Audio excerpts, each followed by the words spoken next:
So hello and welcome back students to AI education and study with Anas sir. So आज की इस class में हम कवर अप करने वाले हैं अपनी class 11 business study chapter number 3 का रिमेनिंग पार्ट, जो कि हमने कहा था कि पार्ट 2 के अंदर अपने सभी ऑल इंपॉर्टेंट टॉपिक्स को जो बचे हैं उनको कवर अप कर लेंगे। सो आज की इस क्लास में फिनिश करते हैं अपने इस चैप्टर को और समझते हैं आखिर क्या होता है ग्लोबल इंटरप्राइजेस, क्या होता है joint venture, public private partnership और भी बहुत सारे इंपॉर्टेंट टॉपिक। सो स्टार्ट करते हैं क्लास को और समझते हैं सभी इंपॉर्टेंट टॉपिक एंड पॉइंट्स को एक brief, best and short explanation के साथ। So let's start. तो चलिए स्टूडेंट, सबसे पहले हम बात करते हैं ज्वाइंट सेक्टर की। इससे पहले हमने गवर्नमेंट कंपनी तक पढ़ लिया था। अगर आपने वो क्लास नहीं देखी तो इसी क्लास की एंड स्क्रीन में वो वीडियो लगी हुई है, अदरवाइज प्लेलिस्ट का लिंक भी डिस्क्रिप्शन बॉक्स में अवेलेबल है, आप डायरेक्टली जाके गो थ्रू हो सकते हैं।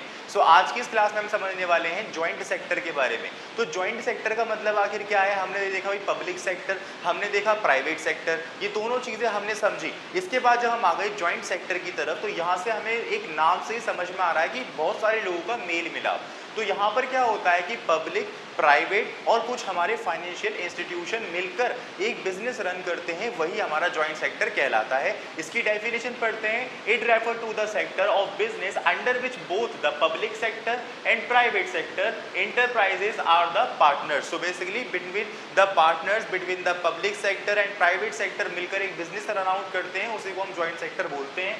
गवर्नमेंट, अब क्या होना चाहिए भाई, जब इतने सारे लोग मिलकर कर रहे हैं, लाइक हमारी गवर्नमेंट भी इंक्लूड हो रही है, प्राइवेट भी इंक्लूड हो रहे हैं, कुछ इंस्टीट्यूशंस भी इंक्लूड हो रहे हैं, तो किसका आखिर कितना शेयर रहने वाला है? तो गवर्नमेंट का कम से कम 26% शेयर जो रहना चाहिए। दूसरा, प्राइवेट इंटरप्राइजेस का 25% शेयर रहना चाहिए और पब्लिक एंड फाइनेंशियल इंस्टीट्यूशन का 49% शेयर हमारा रहना चाहिए। यानी कि जो शेयर्स वगैरह होते हैं, डिबेंचर्स, फाइनेंशियल जितनी भी चीजें हैं, वो सब हमारे 49% रहना चाहिए, यानी रिमेनिंग बैलेंस रहना चाहिए। तो ये तो बात करी हमने एक तरह से ज्वाइंट सेक्टर की। अब हम बात कर लेते हैं ग्लोबल एंटरप्राइजेस की, यानी कि एमएनसी की, मल्टीनेशनल कंपनीज की। इसके बाद हम जानेंगे और भी कई सारे इंपॉर्टेंट टॉपिक को। तो सबसे पहले हम जान लेते हैं भाई मल्टीनेशनल कंपनी का मतलब आखिर होता क्या है। तो मैं आपको क्योटो से समझाता हूं कि मल्टीनेशनल कंपनी का मतलब ये होता है कि कंपटीशन लेवल को इंक्रीज करना पूरे वर्ल्ड में, और साथ ही साथ एक सेटिस्फैक्शन लेवल को और क्वालिटी लेवल को बढ़ाना। आप खुद सोचो कि मल्टीनेशनल कंपनी क्या लीड कर रही है, डिफरेंट कंट्रीज के प्रोडक्ट्स को अवेलेबल कर रही है हर एक कंट्री के अंदर, ये इसका काम है। अब हम खुद देखेंगे कि भाई हमारी कंपनी में या फिर हमारी कंट्री के अंदर क्या हो रहा है कि भाई अलग अलग कंट्रीज के प्रोडक्ट्स आ रहे हैं जिनकी क्वालिटी हमसे ज़्यादा बेटर है, हम दोनों सेम प्रोडक्ट बना रहे हैं बट उनका प्राइस भी कम है। तो क्या होगा, हमारे यहाँ की पब्लिक उनके पास चली जाएगी। तो मुझे क्या चाहिए कि मैं अपने प्रोडक्ट्स के अंदर सुधार करूँ, अपनी कॉस्ट के अंदर सुधार करूँ, जिससे हमारे प्रोडक्ट्स को बेचा जा सके मार्केट के अंदर। तो ये आपको समझाना चाहिए। अब देखो, it refer to the company with operation in more than one country, MNC help increase competition and remove the domestic monopoly. अब यहाँ से आप देख लो कि भाई कंपटीशन इंक्रीज हो रहा है, क्वालिटी भी इंक्रीज हो रही है, मगर यहाँ से क्या है कि एक चीज डिक्रीज होती है या फिर बिल्कुल तरीके से खत्म हो जाती है, जिसका नाम है डोमेस्टिक मोनोपोली। जैसे मान लो मैं अकेला दुकानदार हूँ और जो मेरे पास प्रोडक्ट मिलता है वो कहीं और अवेलेबल भी नहीं होता, तो मैं जिस मर्जी दाम पर चाहूंगा उस चीज को बेचूंगा।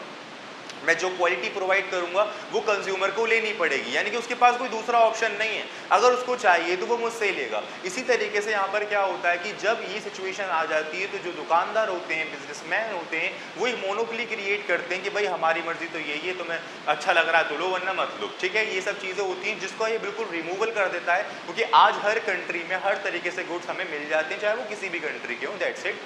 अब देखो, यहाँ तक आप जान गए भाई मल्टीनेशनल कंपनी के बारे में। अब बात करते हैं इसके फीचर्स की। देखो, सबसे पहली चीज है, मान लो हमारे देश की कोई भी कंपनी है, जो कि आपको अपनी बुक में दिख भी रहा होगा भाई, इंडियन एमएनसीज और फॉरेन एमएनसी सब चीज़ आपको दिख रही होंगी, लाइक कैडबरीज वगैरह हो गया, रिलायंस हो गया, मैन्युफैक्चरिंग इंडस्ट्रीज हो गई, ये कुछ हमारे पास इंडियन है, और कैडबरी वगैरह ये कुछ हमारे पास फॉरेन एमएनसी आ जाती हैं। अब कोई भी एमएनसी हो, किसी भी तरीके से कोई कंपनी हो, बट उनकी जो होस्टिंग करता है वो उनका एक होम ही करता है। उनका होम क्या, उनका देश ही करता है। तो यहाँ पर क्या है, एक सेंट्रलाइज मैनेजमेंट है, यानी कि भाई अगर आपके देश के अंदर कोई एमएनसी खुली और आपकी गवर्नमेंट चाह रही है कि भाई इसके अंदर ऐसी मैनेजमेंट नहीं होनी चाहिए, ये वर्कर्स नहीं रखे जाने चाहिए, या फिर ये मैनेजर्स, ये डायरेक्टर, ये लेवल्स, ऐसा कुछ नहीं होना चाहिए, तो ऐसा कुछ हो भी नहीं सकता। यानी कि हमारे देश की गवर्नमेंट या हमारे देश का कोई भी मैनेजमेंट किसी भी तरीके से कोई इंटरफेस इसमें नहीं कर सकता, किसी तरीके से कोई इंटरवेंशन नहीं कर सकता, जिसमें सेंट्रलाइज मैनेजमेंट रहती है, जहाँ से वो कंपनी बनी है, जिस देश की है वहीं से मैनेजमेंट की जाएगी, तभी वो चीज़ें चलेगी।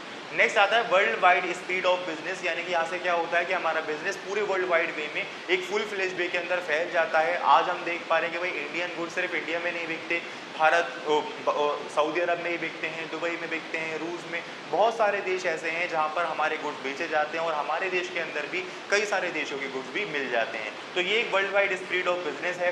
बेटर क्वालिटी प्रोडक्ट्स हैं, तो बेसिकली जब कंपटीशन लेवल इंक्रीज हो रहा है तो हमारे अंदर एक खुद ऊर्जा आएगी कि भाई हम अपने गुड्स की क्वालिटी जो है वो हायर रखें और उसका कॉस्ट भी एक तरह से रीजनेबल रखें ताकि हर बंदा जो है वो खरीद सके, क्योंकि इस पूरे वर्ल्ड के अंदर ना ही सब लोग अमीर हैं और ना ही सब लोग गरीब हैं। तो हर किस्म का आदमी रहता है, तो हर किस्म का आदमी उसको परचेज कर सके, कंज्यूम कर सके, तो ये हमें सोच के चलना है। लार्ज साइज होता है भाई, इनके पास बहुत सारे एसेट्स होते हैं, बहुत सारी चीज़ें होती हैं, बहुत सारे वर्कर्स होते हैं, मैनेजमेंट वगैरह सब चीज़ रहता है। ये मतलब बिलियंस में कंपनी रहती है, मल्टीनेशनल कंपनी बिलियंस डॉलर का ये रेवेन्यू अर्न करती हैं और इवन इतने के तो एसेट्स ये लगाती भी हैं, ठीक है। लार्ज साइज रहता है, एक्सेस टू इंटरनेशनल मार्केट, यानी कि आप देख पाओगे कि भाई अब आपके देश के गुड्स को या आपके देश को सिर्फ आपके देश में ही नहीं जाना जाता, अब आपके देश को और देशों के अंदर भी जाना जाता है। आप खुद देखो कि भाई किसी भी तरीके से हम किसी देश को जान पाते हैं तो हम उसकी काबिलियत के बेस पर जान पाते हैं कि भाई वहाँ के गुड्स अच्छे हैं, वहाँ का पेट्रोल अच्छा है, वहाँ का तेल अच्छा है, वहाँ का कुछ अच्छा है तो वहाँ का कुछ,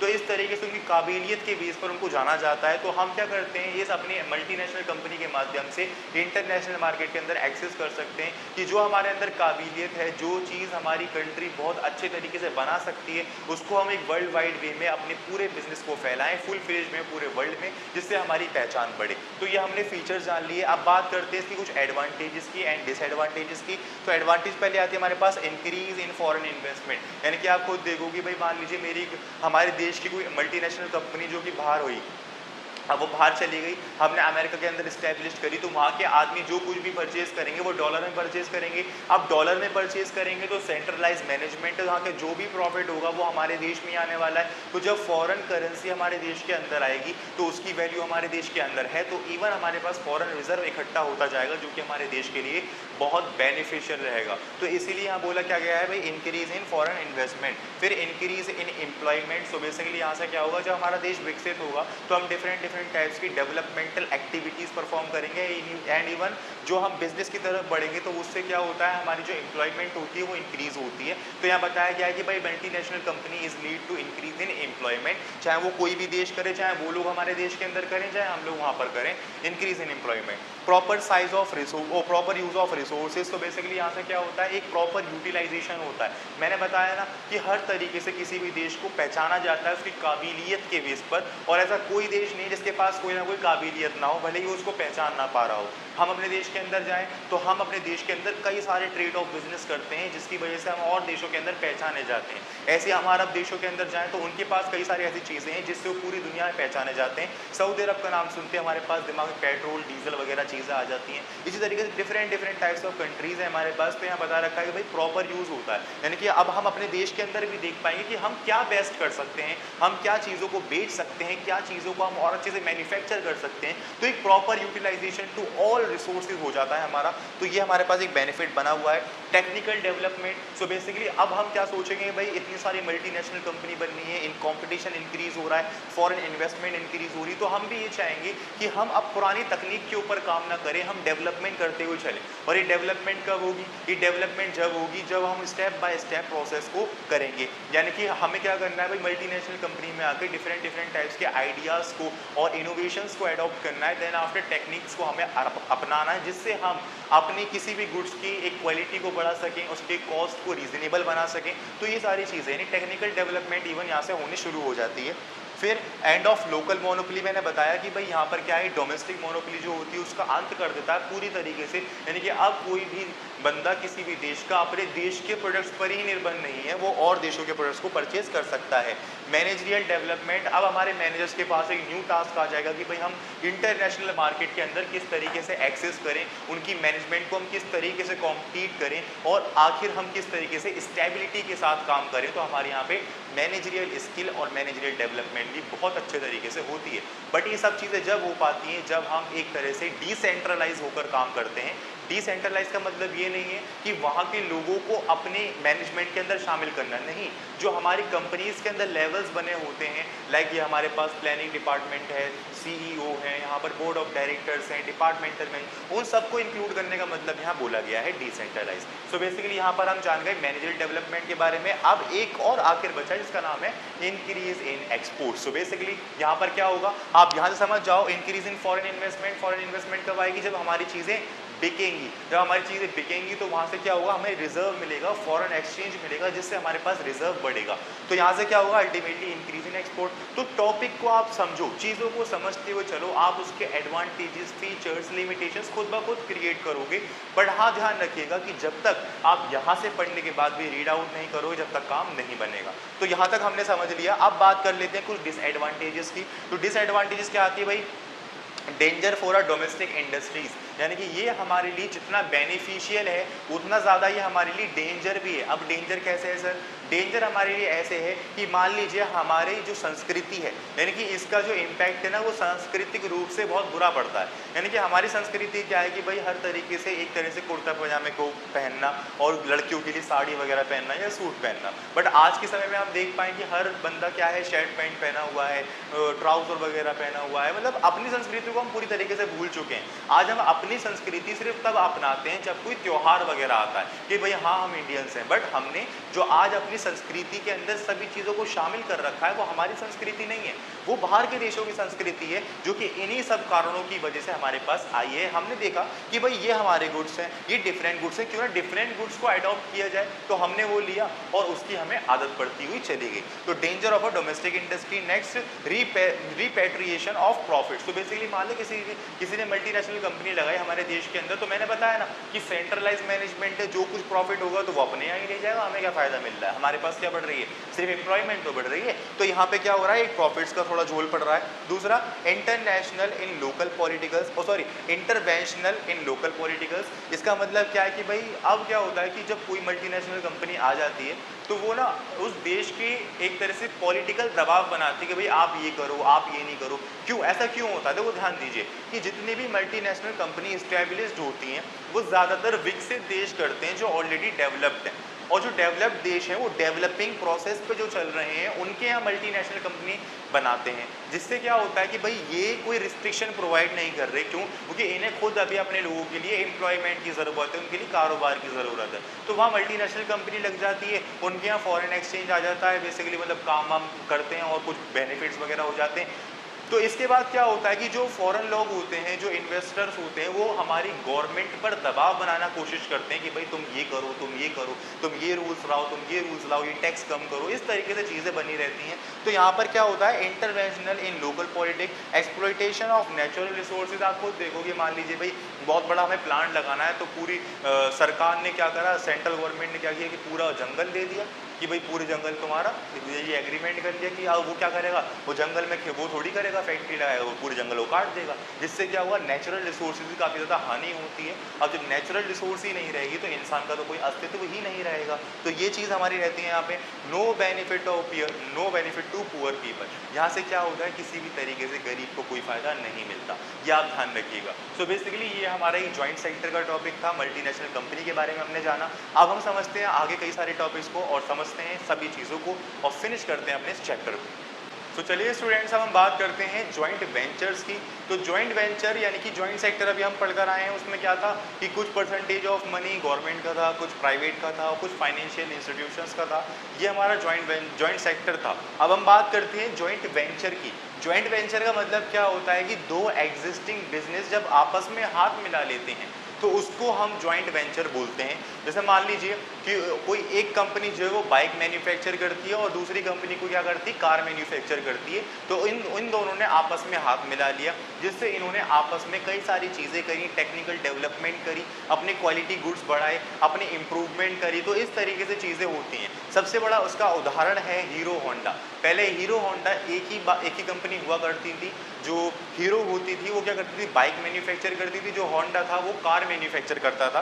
तो इनके ओनर्स ने आपस में हाथ मिला बताया था, जिससे ये आपस में कंट्रीब्यूशन कर सकें, एक कैपिटल को इंक्रीज कर सकें, ह्यूमन रिसोर्स मैनेजमेंट को अच्छा कर सकें और इंटरनेशनल मार्केट के अंदर एक्सेस कर सकें। तो ये हमारे कुछ मोटिव्स थे। तो ये जॉइंट सेक्टर का, जॉइंट वेंचर का मतलब यही होता है, it refer to that partnership in which company share investment, risk management and profits in the development, production और selling of product. So basically चाहे वो रिस्क हो, मैनेजमेंट हो, प्रॉफिट हो, डेवलपमेंट हो या कुछ भी चीज़ हो, इनोवेशंस हो, उन सब के अंदर पार्टिसिपेट हो जाता है। एज अ पार्टनरशिप आप समझ लीजिए, पार्टनरशिप की तरह होता है कि दो एग्जिस्टिंग बिजनेस, ना कि कोई पार्टनर्स, दो एग्जिस्टिंग बिजनेस के ओनर्स आपस में हाथ मिला लें, उसको हम जॉइंट वेंचर बोलते हैं। ठीक है, जिससे क्या हो, अपनी क्वालिटी बढ़ा सकें, इंप्रूवमेंट कर सकें, ग्रोथ कर सकें, प्रॉफिट्स कमा सकें, रिस्क बंटवारा कर सकें, अपने कैपिटल्स को भी इंक्रीज कर सकें। तो ये सब इनका मोटिव है।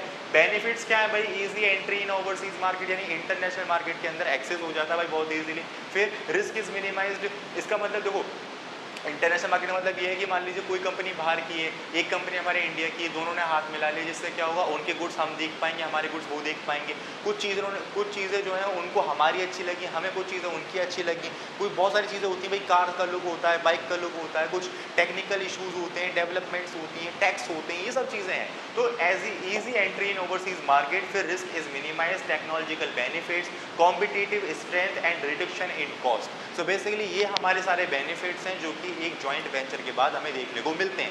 अब सबसे इंपॉर्टेंट पार्ट हम कवर अप करते हैं, पब्लिक प्राइवेट पार्टनरशिप, यानी कि ट्रिपल पी। ये आप ध्यान रखना, ट्रिपल पी इसको बोलते हैं, पब्लिक प्राइवेट पार्टनरशिप। इसका मतलब क्या है भाई? इसका मतलब ये है कि it refer to the involvement to private sector in the government project and aimed at the public benefits in the form management, expertise and monetary contribution. यानी कि चाहे प्राइवेट एंटरप्राइजेस हो, चाहे पब्लिक एंटरप्राइजेस हो, कोई भी हो, उन दोनों का काम करने का एक चीज़ रहती है कॉमन, वो क्या रहता है? इंटरेस्ट। यानी कि अगर इनका कॉमन इंटरेस्ट है तो पब्लिक प्राइवेट पार्टनरशिप मानी जाती है। यानी कि गवर्नमेंट के किसी एम के अंदर कंट्रीब्यूशन किया जाना किसी प्राइवेट सेक्टर का, तो उसको हम पब्लिक प्राइवेट पार्टनरशिप बोल सकते हैं। सबसे बड़ा उदाहरण इसका आप याद करने के लिए कह सकते हो कि भाई highway near Delhi is constructed, यानी कि बहुत पास में एक हाईवे बनाया जा रहा था दिल्ली में, Kundli Manesar express way LTD ने इसका ठेका ले रखा था, but land has been provide by the government and surface has been laid out the by company. तो यहाँ से ये चीज़ें हुई कि भाई गवर्नमेंट ने ज़मीन दे दी,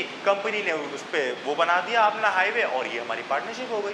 भाई कुछ बेनिफिट्स उन्होंने मिला, कुछ बेनिफिट्स इन्हें मिला, और मिल रहा है गवर्नमेंट को टैक्स से, टूल टैक्स से। तो ये सारी चीज़ें होती हैं। बहुत सारी चीज़ें भाई, ट्रांसपोर्ट सेक्टर है, हेल्थ सेक्टर है, वेस्ट सेक्टर है, ये सारी चीज़ें ऐसी हैं कि भाई हम जब आपस में हाथ मिला लेते हैं जॉइंट वेंचर की तरह, यानी कि अलग अलग हमारी पब्लिक और प्राइवेट दोनों साथ में आ जाते हैं कुछ अपने कॉमन इंटरेस्ट को लेकर, तो बहुत सारी डेवलपमेंट्स हमें देखने को मिलती हैं। ये आपका पब्लिक प्राइवेट पार्टनरशिप यानी ट्रिपल पी का टॉपिक था। काफ़ी छोटा टॉपिक है, इजी टॉपिक है। सो होपफुली आपको समझ में आया होगा, और इसी के साथ आपका चैप्टर भी फिनिश होता है। जितनी भी चीज़ें थी वो हमने सब कुछ कवर कर लिया, कोई भी चीज़ हमने नहीं छोड़ी।